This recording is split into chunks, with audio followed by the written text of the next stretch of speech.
இந்த மாதிரி ஒரு அரிசி சாக்கு மட்டும் இருந்தால் கூட இந்த மாதிரி சாக்கு சின்னதாக இருந்தாலும் சரி பெருசாக இருந்தாலும் சரி. பாம்பு டேரெக்டாக இங்கே தான் இருந்துச்சுங்களா? டேரெக்டாகவே இங்கே தான் இருந்துச்சுங்களா?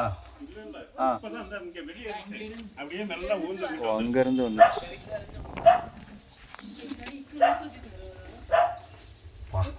நல்லா பெருசாக தான் இருக்கு.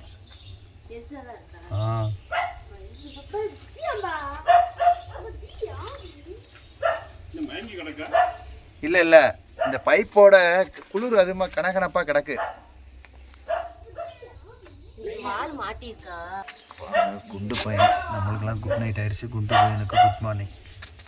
இந்த மாதிரிலாம் நான் படுத்துக்கிட்டு உணவை வர வச்சு தெளிவாக வேட்டையாடுற பாம்பு இது. பெரிய விஷமுள்ள கண்ணாடி பிரியன் பாம்பு குண்டு.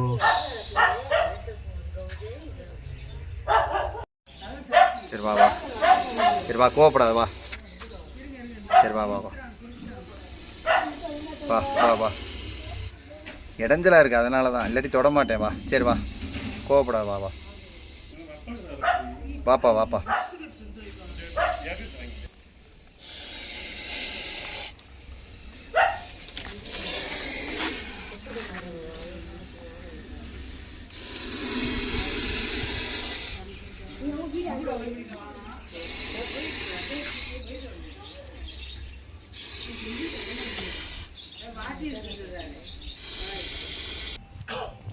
உள்ள போ.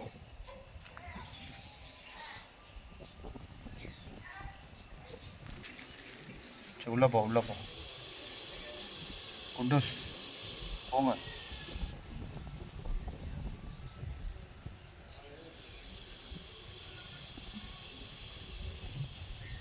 பயங்கரமாக விஷத்தை உள்ளே இறக்கி விட்ருவாங்க. 3 அடி வரைக்கும் தவி கடிக்கும். ரொம்ப ரொம்ப டேஞ்சர் இது.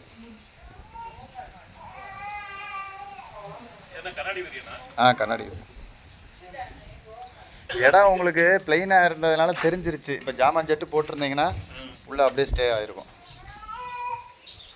அந்த சின்ன சின்ன கல் அந்த குப்பையும் சேர விடாத அளவுக்கு பண்ணுங்க. இப்போ அந்த பைப்பு இருக்குது பார்த்தீங்களா, அதுவே இந்த குளிர் காலத்துக்கு அது இருந்தது. அந்த பைப்பு இல்லாமல் எம்டியாக இருந்துச்சுன்னு வைங்களே, ஓப்பனாக இருக்கணுன்னே பாம்பு கிளம்பி போயிருக்கும். அது இருந்ததுனால அப்படியே கணக்கணப்பாக அப்படியே இருந்துக்கிறோம். ஸோ எம்டியாக வச்சுருக்கீங்க அது வரைக்கும் ஓகே தான்.